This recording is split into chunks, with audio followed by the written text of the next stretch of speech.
ये कहानी मेरे दोस्त के दादाजी के साथ घटी हुई है और ये सच्ची कहानी है जो उन्होंने खुद मुझसे बताया है। वो बताते हैं कि एक बार उनके साड़ू जी की डेथ हो गई थी और उन्हीं के क्रियाक्रम में वो गए हुए थे। तो ये साड़ू सिर्फ 2 ही थे, एक ये साड़ू थे और दूसरा वो साड़ू थे। तो इनकी भी कुछ ज़िम्मेदारियाँ थीं, उनके क्रियाक्रम में कुछ हाथ बटाने का काम किया इन्होंने। तो काम कराते-कराते लगभग रात के 11:30 बज गए थे। अब इनको घर भी आना था क्योंकि वहाँ रह नहीं सकते थे। घर छोटा था साड़ू जी का और मेहमान बहुत काफ़ी मेहमान आए हुए थे। तो ये अपने घर वापस आ गए। इनका घर जो था लगभग 4 किलोमीटर दूर था। साड़ू जी के घर से उनका घर लगभग 4 किलोमीटर दूर था।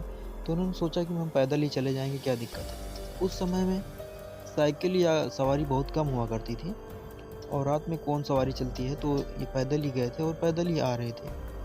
तो जो मेन रास्ता है उधर से तो नहीं आए थे क्योंकि पहले के लोग शॉर्टकट के चक्कर में, जल्दी पहुँचने के चक्कर में शॉर्टकट अपनाते थे और जंगलों और खेतों के बीच से होते हुए आ जाते। जब ये अपने साड़ू के यहाँ से आ रहे थे तो थोड़ा मैदानी मैदानी क्षेत्र जो था उधर से आ रहे थे।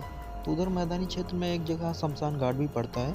कोई ज़्यादा नहीं है बड़ा, शमशान घाट ज़्यादा बड़ा नहीं है, लेकिन माना जाता है कि काफ़ी पुराना शमशान घाट है वो। जब ये उस शमशान के घाट के पास से गुज़र रहे तो शमशान घाट बीतने के बाद इनको कुछ लोगों की भीड़ दिखाई दी पड़ी।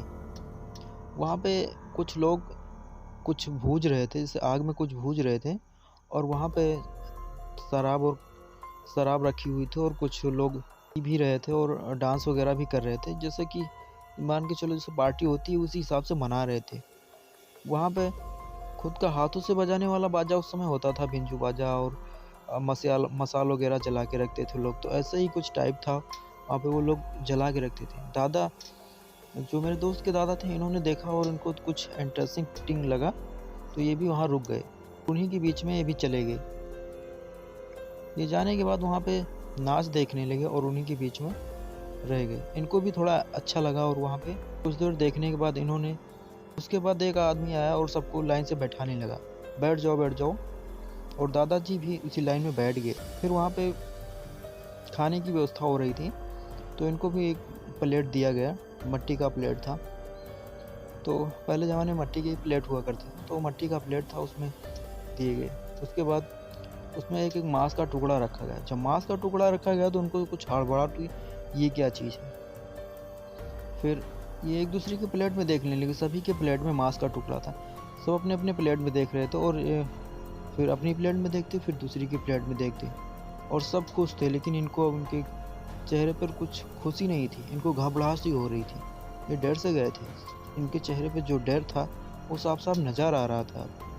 लेकिन इन्होंने जब उस जो मांस का टुकड़ा दे रहा था, उसके पैरों पे जब इनकी नज़र गई, तो दंग रह गए क्योंकि इनको पता चल गया था उनके पैर जो थे, वो पीछे की ओर थे, मुड़े हुए थे।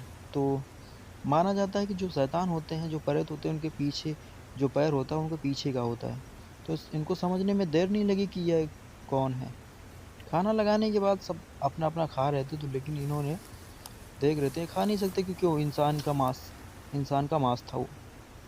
तो इन्होंने क्या किया, इनके पास एक अंगोछा था, उसी अंगोछे में इन्होंने उसको बाँध लिया और सबकी नज़र में ऐसा लगा कि जैसे खा लिया हो इन्होंने। फिर इसके बाद इनको पीने के लिए शराब दिया गया। हालाँकि ये शराब-वराब बहुत पीते हैं, तो इन्होंने शराब जो है वो पी ली और काफ़ी अच्छी शराब थी। इनका कहना है कि काफ़ी पुरानी शराब थी और उसके बाद फिर नाचने-गाने लगे। नाचते-गाते कभी लगभग अब सुबह के 4:30 बज रहे थे। सब लोग जो थे वहाँ पे अब धीरे-धीरे मसाल बुताने लगे थे और सब अपने-अपने रास्तों पे जाने लगे थे।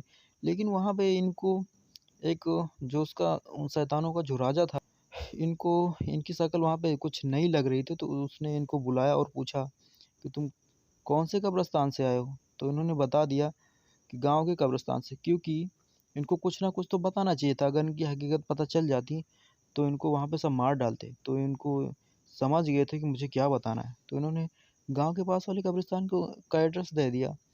तो कहा ठीक है, जाओ। और वो जो राजा था उसने मेरे साथ 2 शैतान को और भेज दिया कि वहाँ तक मुझे छोड़ दें। मैं आगे-आगे चल रहा था, पीछे-पीछे वो 2 शैतान लाठी लेकर चल रहे थे, मुझे वहाँ तक छोड़ने के लिए आए थे। वो मुझसे बातें कर रहे थे, लेकिन मैं सिर्फ़ उनका जवाब हाँ या ना में दे रहा था। चलते-चलते काफ़ी देर चलने के बाद हम अपने गाँव के पास जब पहुँच गए, तो मैं भागकर अपने गाँव की ओर चला गया दौड़ते हुए। वो शैतान मुझे देखते रह गए और दंग रह गए कि अरे! ये क्या हुआ? जब मैं भाग के गाँव की ओर गया तो उनको पता चल गया ये शैतान ये मेरे ग्रुप से नहीं है, ये तो इंसान है और ये इंसान है, इन लोगों को पता नहीं चला। ये सोचकर उनको और भी बुरा लगा। तो उन्होंने अपनी आवाज़ में, गुर्राती हुई आवाज़ में बोला, बेटा आज तो तुम बच गए, लेकिन अगली बार तुम नहीं बचोगे। तो मेरे दादाजी ने भी कहा, "अबे चल, तेरे जैसे मैंने बहुत देखे हैं और तू मेरा कुछ उखाड़ नहीं पाएगा, मेरा बाल भी बांका नहीं कर पाएगा।"